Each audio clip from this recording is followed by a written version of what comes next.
Hi everyone, it's me, your Oppa on the go. Today we have a very special guest, a tourism student, a leader, a fellow model, an entrepreneur, and it happens to be, she's also an influencer, and one of my closest friends. Ladies and gentlemen, please welcome Jel Joy Strongko. Hello! Kamusta, Jel? Okay lang. Well, today, pag-uusapan natin on how to be an effective and a successful salesman.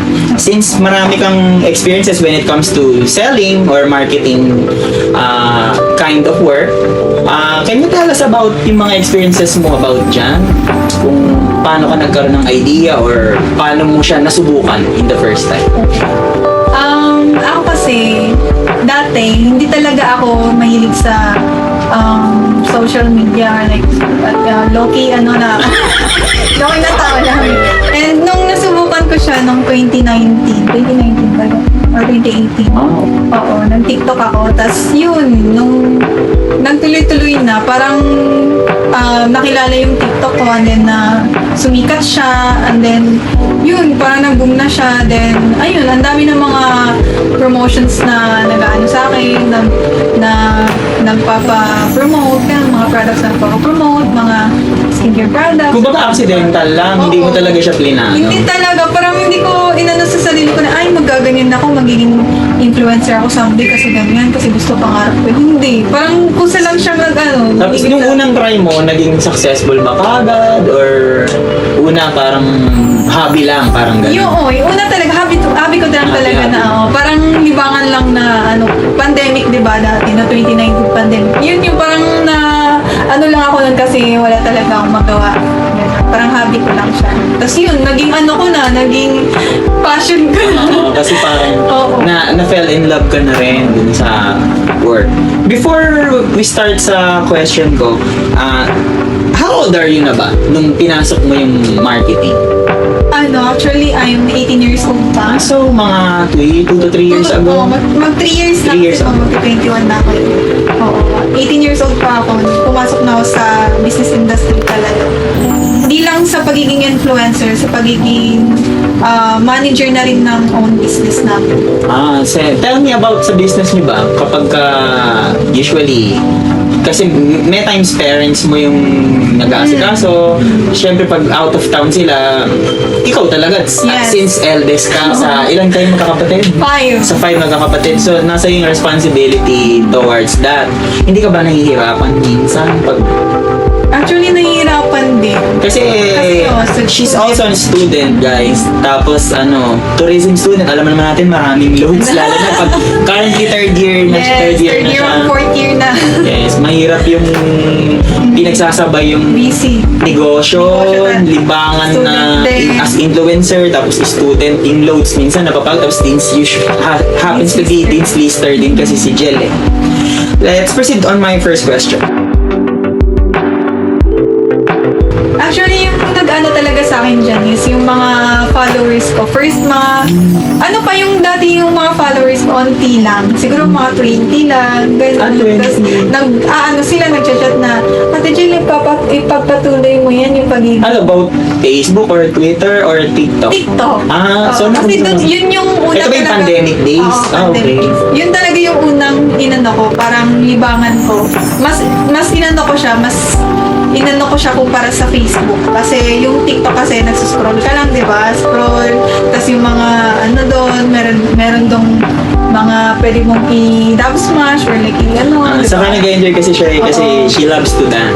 She's also a dancer. Oo, yun yung content ko dati. Dance talaga. Tapos yun, nag-lip sync na ang daming nag-ano sa akin, parang nag-motivate. Tapos, someone contacted na yun na ba agad or hindi pa muna?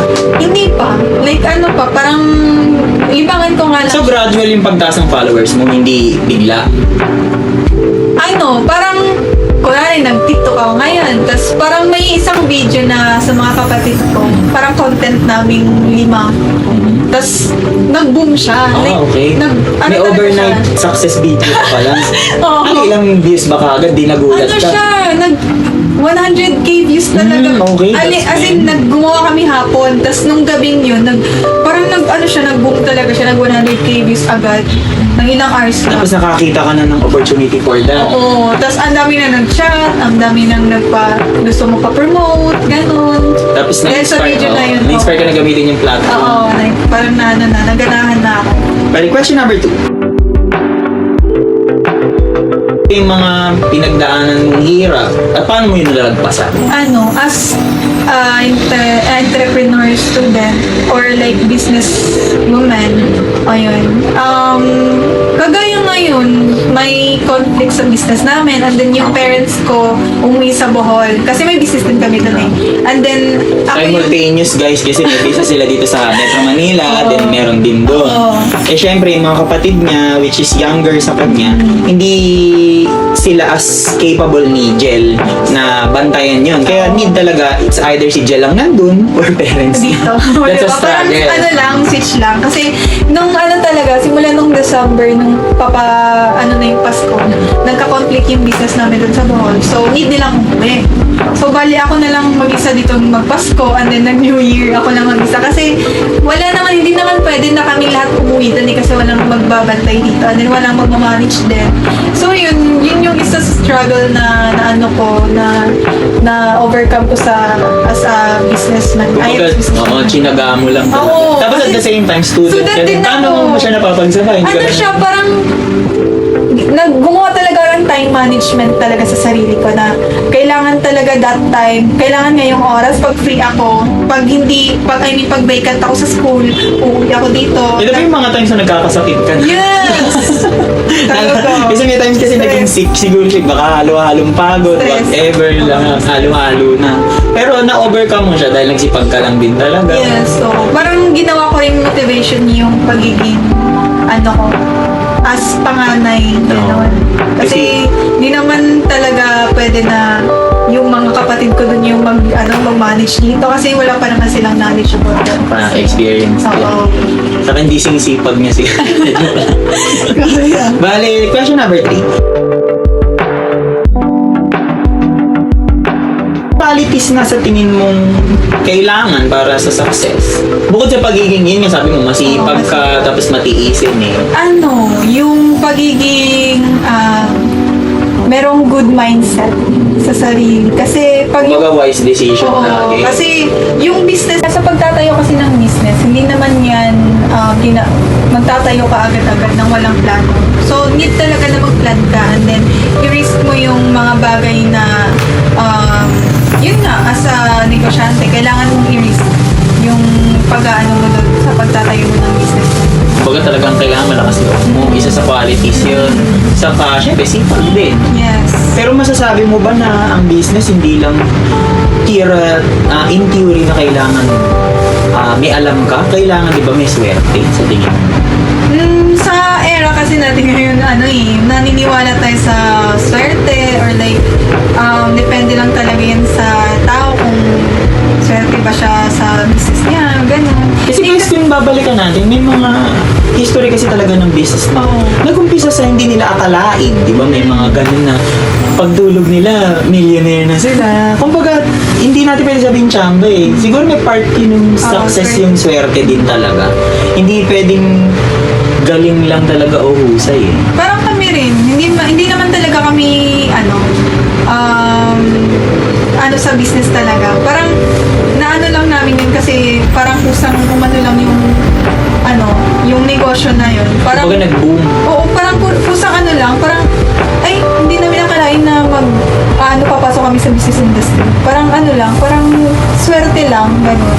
So you mean yung parents mo before, mga working class sila? Hindi talaga sila. Nag-work talaga sila. Parang, hindi ko alam kung ba't sila ng business. Parang, yun nga, sa Siguro swerte nakakita kasi- sila ng opportunities siguro mas maganda siguro yung income or baka talagang may pagmamahal din sila sa business tapos Kasi- later na lang nila Oo, na-realize. kasi yung trabaho kasi natin, hindi naman talaga yan pang long term. Hindi pang habang. Oo, kaya yun, para siguro naisip nila na magtayo ng business kasi pag na sila, retired na sa work nila, di ba, may pagkaanuhan pa rin sila. Bali, for question. I mean, pagka nagbibigay ka ng referral sa customer or suggestion, gano'n ka confident? Ginagawa, yung kasi, yung pagiging as an influencer kasi, yung pagpo-promote namin ng mga products or like kagaya ng skincare products, ganun. Hindi ko talaga binubudol yung mga customer ko or like mga followers ko na, ay, bili kayo nito kahit hindi ko ginagamit. Need ko talaga na gamitin muna.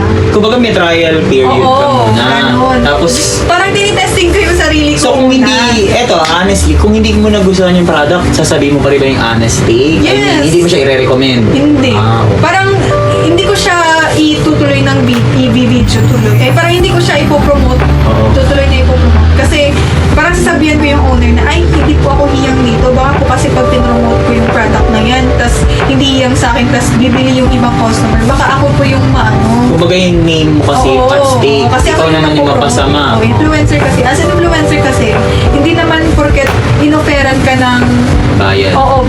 product, tsaka may bayad, ganun, tatanggapin mo na agad. Need mo muna na alamin yung product if, Yes.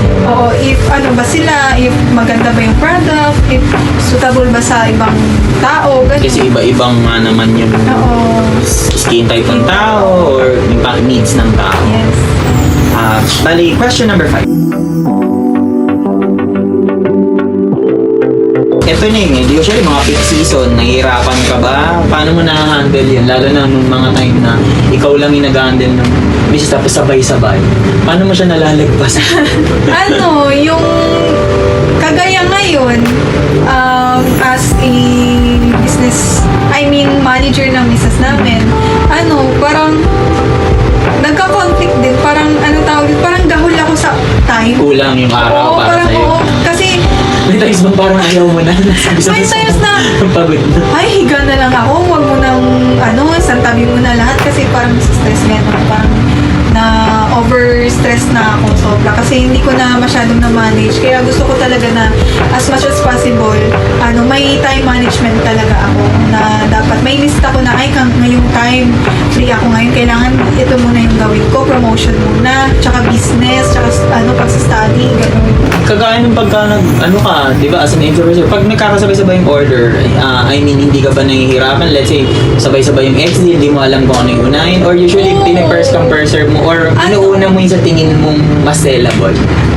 Yung kagaya ng ngayon, may pinapapromote sa akin na product, and then, sunod-sunod, like 3 videos, Yeah. tas gusto Sino ba nagbibigay ng, timeline sa'yo? Kailangan ganito, post mo na siya. Oo, So, may paano time kung talaga sobrang siya. busy mo sa school, tapos at the same time, nag-asikaso ka pa sa grocery dito? yun yung time na parang gusto ko munang mag-relax.